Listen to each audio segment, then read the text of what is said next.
Good morning. My name is Julie Palais, and I have over 26 years of experience working for the federal government at the National Science Foundation as a program director in the Office of Polar Programs. I retired at the end of 2016, and I am currently a graduate student in the Anthrozoology program at Canisius College in Buffalo, New York. I have returned to graduate school to work on a master's degree in order to pursue my interest in animal protection public policy.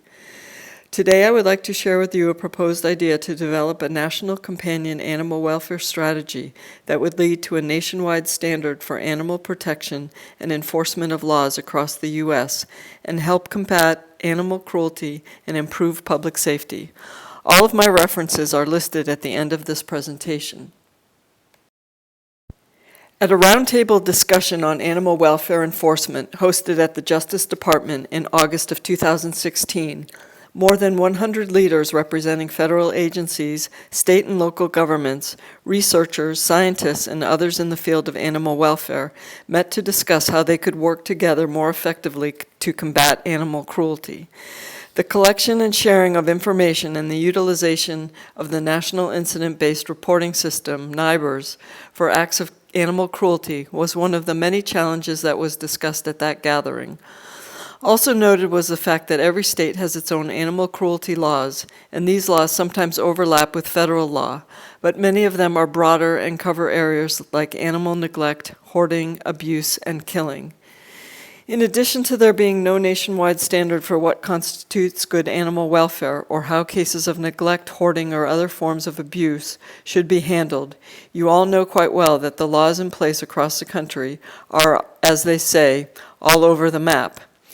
This image on the left is from the Animal Legal Defense Fund's 2016 Compendium of U.S. Animal Protection Law Rankings. It shows a wide disparity in the strength of the animal cruelty laws, and the ALDF ranks each state into an upper tier, a middle tier, and a lower tier. In addition, many people are surprised to learn that privately owned companion animals are not covered by our nation's Animal Welfare Act like they are in the United Kingdom and in a number of other countries.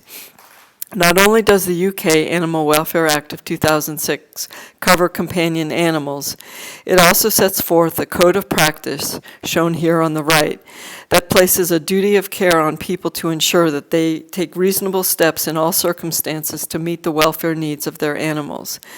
This also enables enforcement agencies to advise and educate owners in a proactive manner about good animal welfare before the animals suffer, and in a way that is proactive instead of reactive. If this advice is not followed, then actions can be taken either by a formal warning or by prosecution. In the U.S., it seems like for the most part, depending on the community, our animal control enforcement is always reactive and does nothing to prevent suffering. Of course, there are the exceptions, but because this is not standardized, it is hard to assure good animal welfare for all our nation's animals. In addition, despite a number of professional organizations such as the National Animal Care and Control Association, or NACA, doing its best to attract animal control officers from around the country to join its ranks and abide by the standards or guidelines that they have implemented, there remain many jurisdictions across the country where animal control officers are not considered law enforcement officers and where ACOs are not members of NACA and may not even know about the guidelines that exist regarding equipment and training for all ACOs. Recently, social media platforms such as Facebook, Twitter, and Instagram have helped to provide real-time information and hard evidence of the scale of the problem. Evidence of animal cruelty and neglect captured by concerned citizens on their cell phone cameras has enabled witnesses to share this information widely with their social networks in order to get the attention of other members of the public, including law enforcement. The TV news and print media are paying more attention to stories of this kind as well. Cases of hoarding and raids of puppy mills are often in the news and get everyone's attention. Concerns arise due to the great expense to taxpayers when local jurisdictions are called on to respond, and if it weren't for the assistance, both in terms of financial and human capital, of the various nonprofits that step in to help, many of these cases would not be able to be resolved adequately. In addition, the public is becoming more aware about the research that exists on the link between animal abuse and other forms of family and domestic violence. The National Sheriff's Association has been leading the way in advocating for change and addressing the issue of animal welfare in our communities. They have been visionary in helping to form the NCOVAA coalition that is meeting here today, which is, I believe, the best organization to tackle this issue. The creation of a national companion animal welfare strategy and associated codes of practice would, I believe, solve many of the problems mentioned earlier and is analogous to how this process works in the UK and several other countries around the world. Such a plan would eventually lead to a new federal legislation amending the Animal Welfare Act and putting into place new rules, laws, and regulations to enforce the law. Another important recommendation that should be considered would be to restructure animal control enforcement responsibilities throughout the country under the criminal justice system instead of agricultural authorities, as it currently is in many places, such as my state of Virginia. Instead of the USDA and APHIS having primary jurisdiction over the enforcement of the amended Animal Welfare Act for companion animals, the Department of Justice would instead enforce that component of the law. This change could also include a formal partnership with national nonprofits such as the ASPCA and HSUS to help with enforcement, in the same way that the Royal Society for the Prevention of Cruelty to Animals, the RSPCA, enforces the animal cruelty laws in the UK. Another important component of this strategy would be to utilize NIBRs in conjunction with existing national microchip databases of all pets and their owners that would include information on animal abusers, hoarders, and others who have harmed animals in the past so that they cannot become repeat offenders. This should be possible using the capabilities of experts in the field of information technology and computer programming, both in government and academia. I wonder if there is a role for NCOVAA, the National Sheriff's Association, and NACA to help in leading the discussion about such an effort to standardize animal protection laws and their enforcement here in the U.S. On November 1st, 2017, a bipartisan bill, Parity in Animal Cruelty Enforcement, or PACE, H.R. 4202, was introduced in the House of Representatives to upgrade federal law pertaining to animal fighting and to clarify that federal law prohibits animal fighting everywhere, including all states and the territories. If dog and cockfighting are prohibited nationwide and are enforced uniformly under the law in all 50 states, then why not other forms of cruelty and neglect against animals? As noted by Wayne Pacelli, the president and CEO of the Humane Society of the U.S., in his remarks, he said that we shouldn't have one set of rules against animal cruelty for all 50 states and a different set of rules for U.S. territories. The Pets and Women's Safety Act, or PAWS, S322 H.R. 909, could also help pave the way to a nationwide standard of animal welfare laws by expanding protections for victims of domestic violence and expanding a federal grant program that would provide support for finding safe shelter for the pets of domestic violence victims. The PAWS Act would establish a national policy on this topic and recommends that states expand their legal protections for pets affected by domestic violence. These examples demonstrate that the move to create nationwide standards is already part of the public discourse. In addition to examining legislative examples and best practices from across the U.S., there is a wealth of information that exists from around the world that can be used to develop an animal welfare strategy for the U.S. and create a code of practice that could be endorsed by leading professional organizations. Some examples include the EU Animal Welfare Strategy 2012-2015 and the World Animal Net Model Animal Welfare Act, the covers shown in the lower middle, and the Animal Welfare Acts from the United Kingdom, New Zealand, and Australia, and their associated codes of practice. An examination of state and local laws and county codes and ordinances could also be made using the Michigan State University College of Law's Animal Legal and Historical Center's website.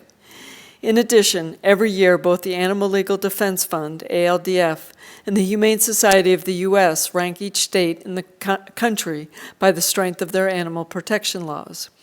The ALDF compendium ranks each state according to a number of different categories, such as statutes, penalties, exemptions, and contains the full text of all referenced statutes.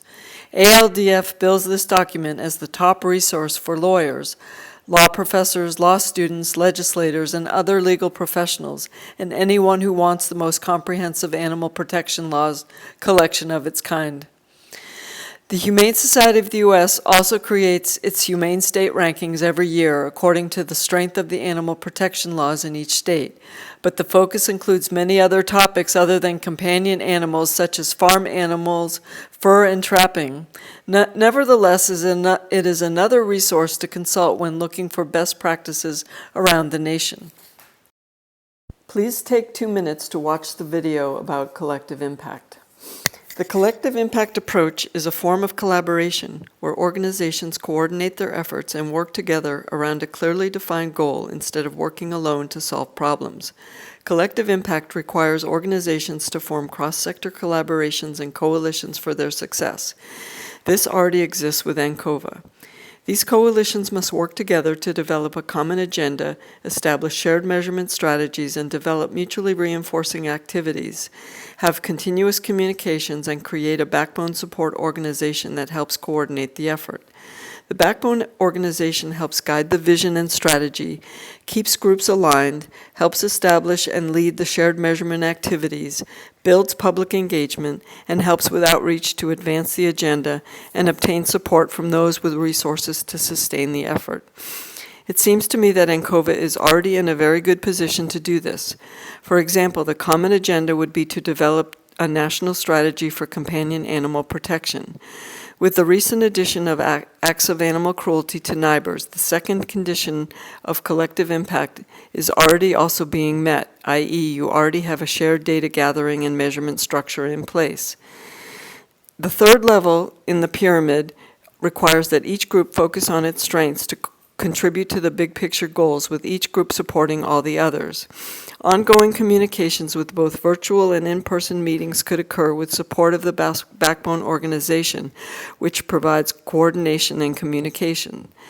In other words, NCOVAA would become the backbone organization for a national effort to standardize and improve protection for companion animals and their people all across the country.